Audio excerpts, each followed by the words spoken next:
Kondisi PHK Indonesia bukan diakibatkan karena misalnya berbagai macam tudingan-tudingan, tidak ada kaitan dengan pemerintah. Karena yang berkaitan dengan PHK ini adalah merupakan bisa terjadi kesalahan manajemen perusahaan. Bisa juga karena niat baik untuk mempilotkan atau melarikan diri karena dia sudah dapat uang dari kredit bank dan lain-lain. Bisa terjadi dan sudah menikmati keuntungan selama ini.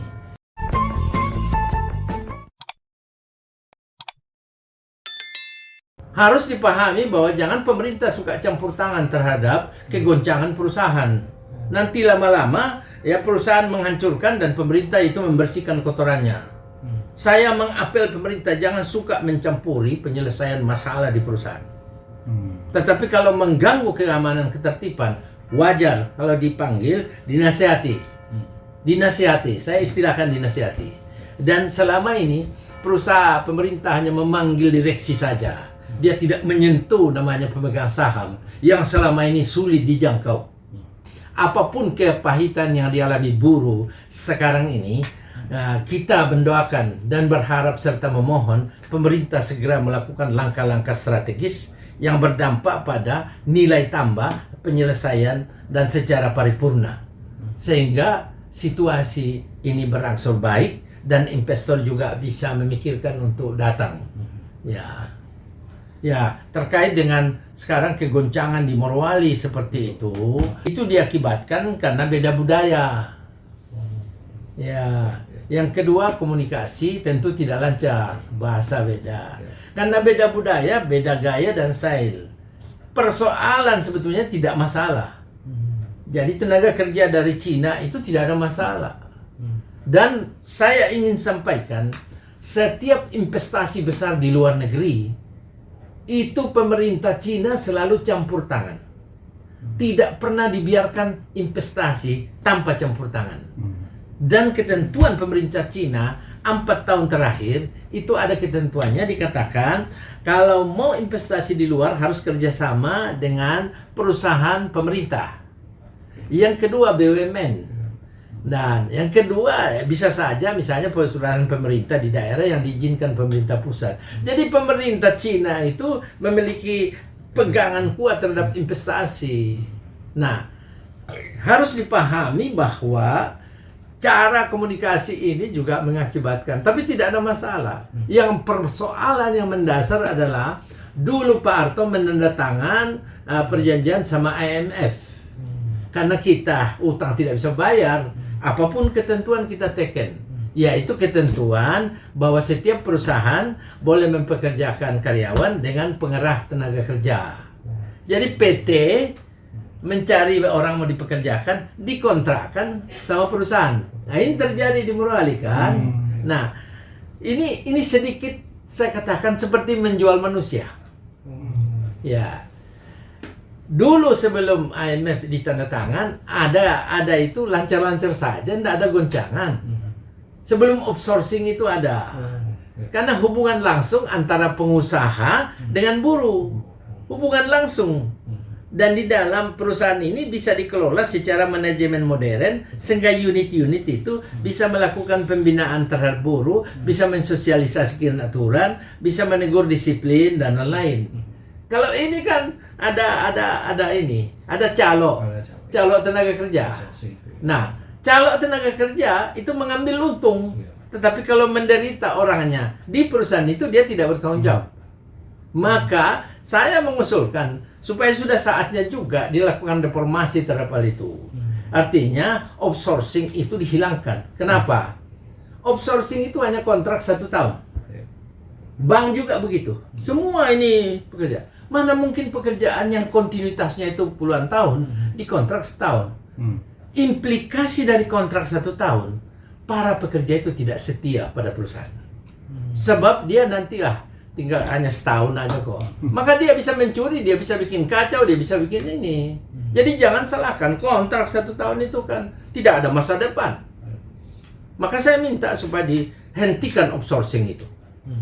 Ya, outsourcing hentikan, saya jamin akan ada hubungan yang bagus antara pengusaha dan buruh dan juga saling menghormati nih. Saya yakin bisa. Tapi kalau selama outsourcing, ada calo tenaga kerja yang menjual tenaga kerja, dan itu saya rasa itu aspek kemanusiaan diinjak-injak. Ya, saya sangat tidak setuju outsourcing itu. Karena itulah sumber penyebabnya. Yang terjadi Morowali ini kan begitu. Enggak, perusahaan pengerah. Perusahaan ini enggak, biasa aja saya bayar. Perusahaan inti itu ya biasa aja, lu kerahkan. Dan tapi bagaimana perlindungan kesejahteraannya dia ini kan yang bertanggung PT, perusahaan penggerak tenaga kerja. Iya, menjual manusia. Jadi ini harus Pak Prabowo harus mengganti nih, biarkan hubungan. Ini bank itu kenapa? Kontrak 1 tahun. Ya bagaimana mau rajin, mau berprestasi? Dia bilang sebentar lagi 1-2 bulan saya habis kok. Itu pun belum tentu diperpanjang. Kesetiaan karyawan terhadap perusahaannya dan pemilik perusahaan pimpinannya itu luntur karena hanya kontrak 1 tahun, outsourcing lagi. Ya, kalau perusahaan outsourcing dapat 10 juta sini, kemudian di sini dikasih 6 juta, yang kaya 4 juta dia. Nah, jadi ini harus dibuka supaya selesai masalah, tidak lagi demo-demo. Biarkan, dan tidak ada lagi serikat buruh seperti itu yang. Nah, masalah yang terjadi adalah saya juga warning bahwa sebaiknya serikat buruh diurus oleh buruh. Jadi pengurus buruh itu, serikat buruh itu berjenjang dipilih. Misalnya serikat buruh elektronik dipilih dari pabrik elektronik, kumpul musyawarah nasional daerah, memilih siapa yang dipilih. Kenapa? Kalau dipilih murni dari pekerja, buruh, dia tidak akan semena-mena mengajak mogok. Karena ketersinggungan pengusaha, kalau mogok itu, dia bilang, oke lah, saya kalau kalian mogok, saya tutup perusahaan. Saya tidak bayar bunga abang itu. Gampang kok, pengusaha itu dengan gampang. Bisa juga, karena kebiasaan demo seperti itu, sekaligus kamu demo dan saya tinggalin perusahaan. Nah, yang sengsara siapa? Maka pengurus buruh harus berasal dari buruh karyawan. Jangan diurus oleh orang pengangguran. Ya, sudah pengangguran berpolitik lagi. Ya, ormas itu tidak berpolitik. Organisasi mengurus kepentingan organisasinya. Namanya interest group, kelompok kepentingan.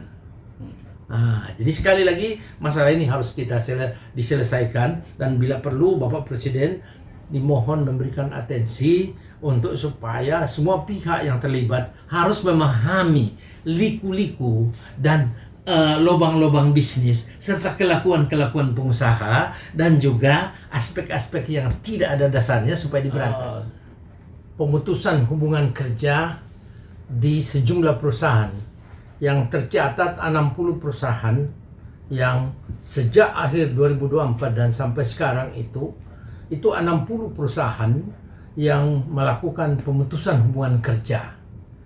Harus dipahami oleh masyarakat bahwa pemutusan hubungan kerja berhubungan dengan dunia bisnis itu hal biasa.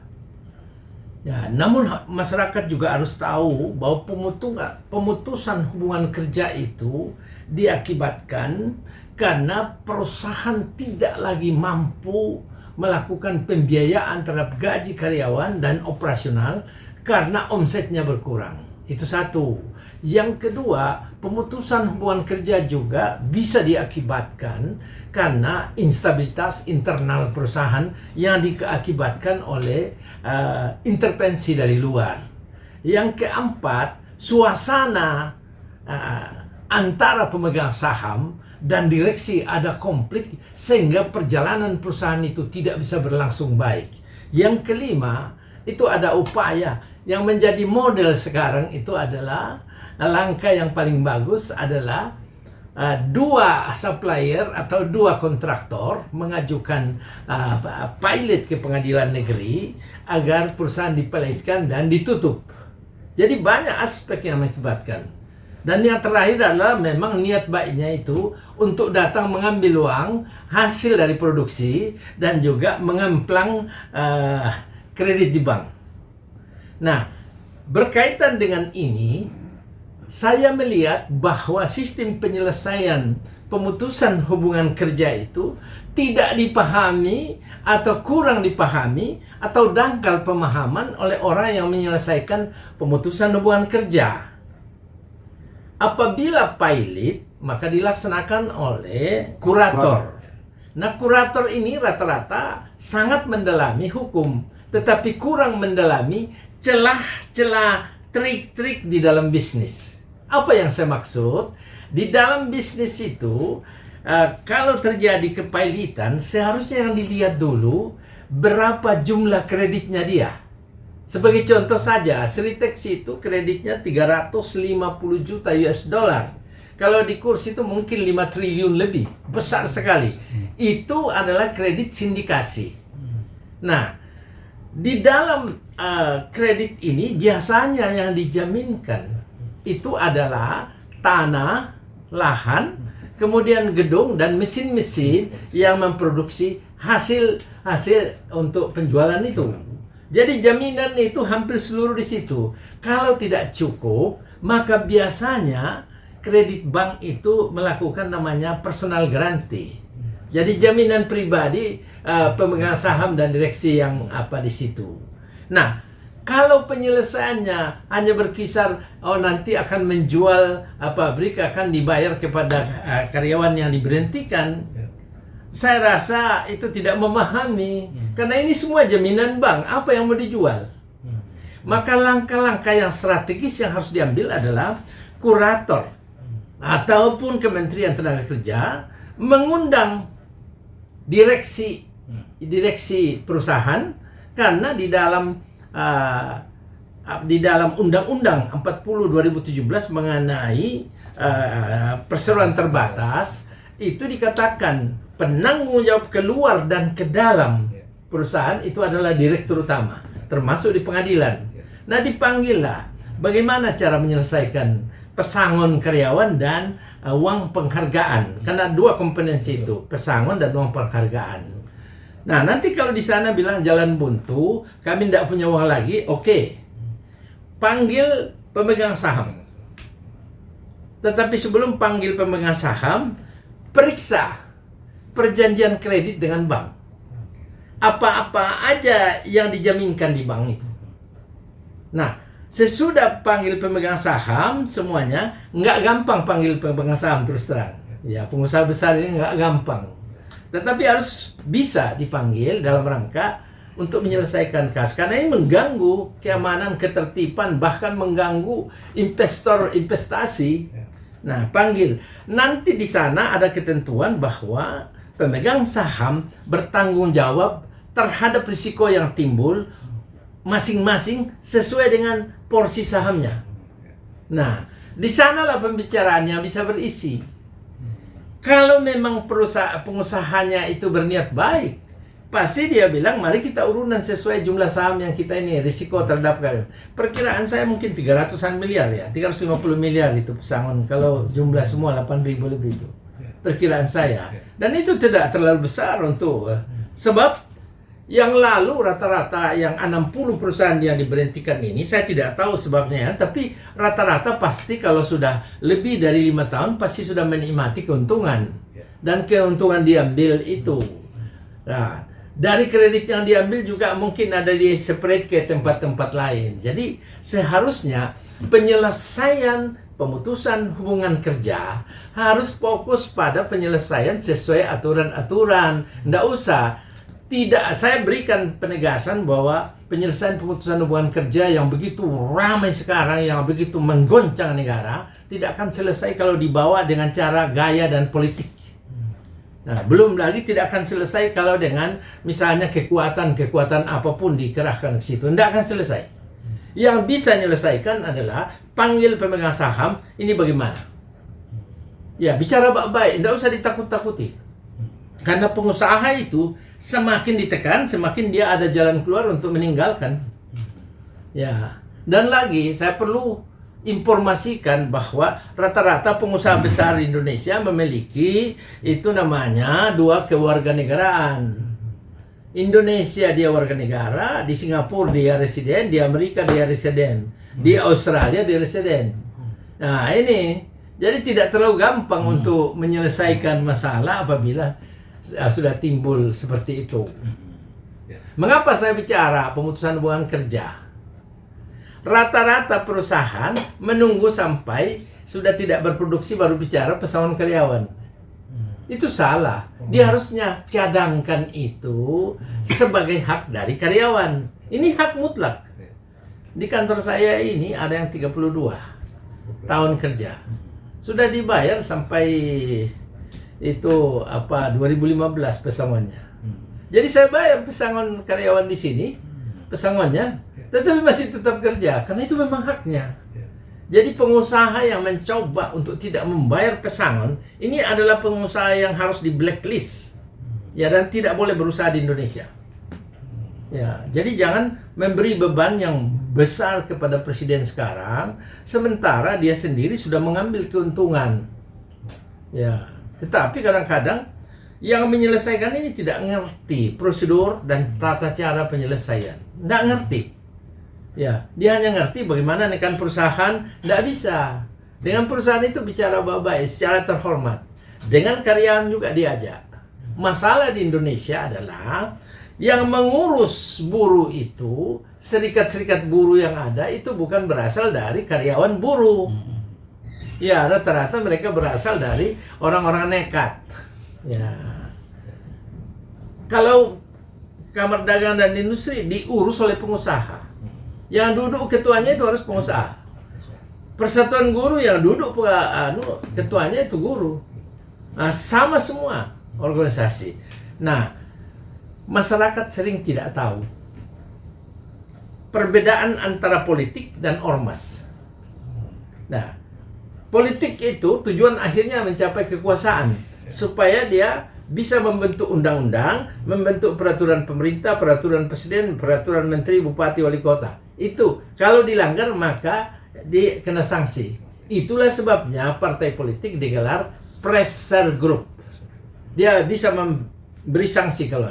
Nah, organisasi kemasyarakatan ini yang sering dikatakan dalam istilahnya itu namanya interest group. Interest group ini tujuan akhirnya adalah untuk berjuang untuk kepentingan anggotanya. Nah, Bapak Menteri Dalam Negeri harus paham ini. Jangan dia sahkan aja. Tetapi kalau timbul kegoncangan, ternyata pemerintah digoyang dengan bermacam-macam, panggil pengurusnya. Ditanya, kau dari perusahaan apa untuk duduk di sini? Satu. Kedua, di dalam akte notarisnya dilihat tujuan pembentukan ormas ini apa? Kalau tujuannya untuk karya serikat buruh berjuang agar hak-hak buruh tidak disemena-menakan, lemburnya juga dibayar, kemudian kesejahteraannya juga dibayar, pengobatannya juga dibayar, syukur-syukur perusahaannya bisa membuatkan rumah, itu yang berjuang. Nah, tapi kalau di dalam aktenya tidak itu untuk kepentingan buruh, ini panggil orang ini, panggil ini pengurus buruh. Kau punya akte lain, kau kerjaan di luar lain. Seperti itu. Jadi pola penyelesaiannya juga harus sesuai hukum. Jangan bilang serikat buruh tapi serikatnya itu ada akte enggak.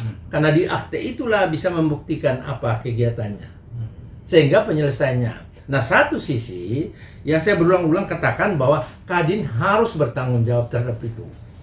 Pemilik perusahaan atau perusahaan walaupun bukan anggota Kadin yang diberikan sertifikat yang ditebus dengan uang itu, tetapi di dalam undang-undang itu pasal 4 dia bilang Kadin adalah wadah komunikasi konsultasi bagi pengusaha yang bergabung maupun yang tidak bergabung. Jadi ini dipanggil Undang-Undang Nomor 1 tahun 87 itu tentang Kadin. Nah, yang kedua, Kadin itu dalam 10 tugasnya, poin 9 itu katakan Kadin bertugas untuk menserasikan hubungan buruh dan pengusaha. Nah, selama ini apa yang dibuat Kadin? Nah, pasal 5, Kadin itu mandiri. Kadin bukan organisasi pemerintah. Kadin bukan organisasi partai politik. Dalam melakukan kegiatan tidak mencari keuntungan. Nah, yang paling pokok adalah Kadin harus bertanggung jawab tentang ikut, bukan bertanggung jawab, ikut memikirkan itu supaya jalan keluarnya gimana. Nah, yang terakhir itu saya sebetulnya ingin. Nah, masyarakat harus tahu bahwa pasal 11 ini dikatakan pemerintah melakukan pengawasan terhadap Kadin tentang pelaksanaan Undang-Undang Nomor 1 Tahun 87 dan undang-undang lainnya serta kebijakan pemerintah di bidang perekonomian. Pasal 12 kalau Kadin melanggar Kepres dicabut. Nah, pemerintah, masyarakat perlu tahu itu. Nah, yang terakhir adalah sekali lagi saat orang menyelesaikan masalah pemutusan hubungan kerja, ini kan kepahitan yang mendalam bagi orang yang di PHK. Bagaimana mungkin harga dirinya betul-betul tidak ada lagi kalau pulang ke rumah mau beli beras bagaimana? Nah, ini harus cepat diselesaikan.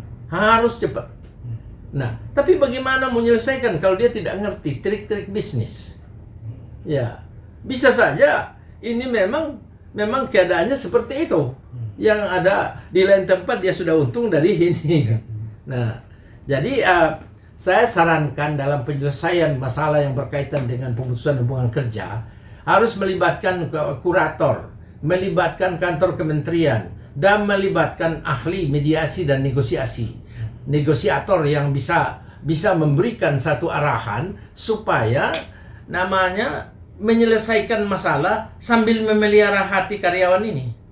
So, kalau hatinya luka, dia lambat-lambat diperlakukan seperti janji surga saja.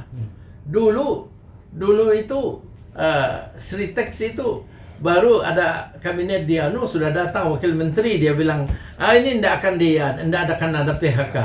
Ini harus juga para menteri itu supaya berhati-hatilah kalau berbicara terhadap orang banyak, karena itu adalah pegangan orang. Kalau itu tidak dilaksanakan, itu namanya cedera.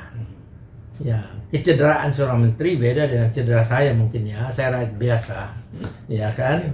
Jadi penyelesaiannya harus melalui mediasi, dengan dilakukan bersama kurator dan juga bersama kementerian. Ada kemungkinan uang yang ada di perusahaan semua ini kan tidak mungkin ada lagi, percaya saya. Dan ada kemungkinan bahwa aset semua dijaminkan di bank. Itu bisa dilihat dari akta kredit. Jaminannya apa? Kalau itu terjadi, sekali lagi panggil itu pemegang saham. Nah, kalau misalnya ya kurator tidak bisa panggil, Menteri Tenaga Kerja panggil, demi kepentingan, maka Bapak Presiden bisa melakukan hal-hal berkaitan dengan penyelesaian ini supaya cepat. Kenapa? Kalau ini terbiarkan akan mengganggu stabilitas. Ya, stabilitas internal dalam negara akan terganggu, dan bukan tidak mungkin investor itu akan takut masuk. Ya, karena digoyang terus. Dari dulu hanya upah digoyang lagi hanya. Ini sudah saatnya mereka pengurus-pengurus yang menggoyang itu diperiksa akte notarisnya. Kalau lain di akte lain yang dilakukan, beri peringatan, malah perlu ambil langkah-langkah.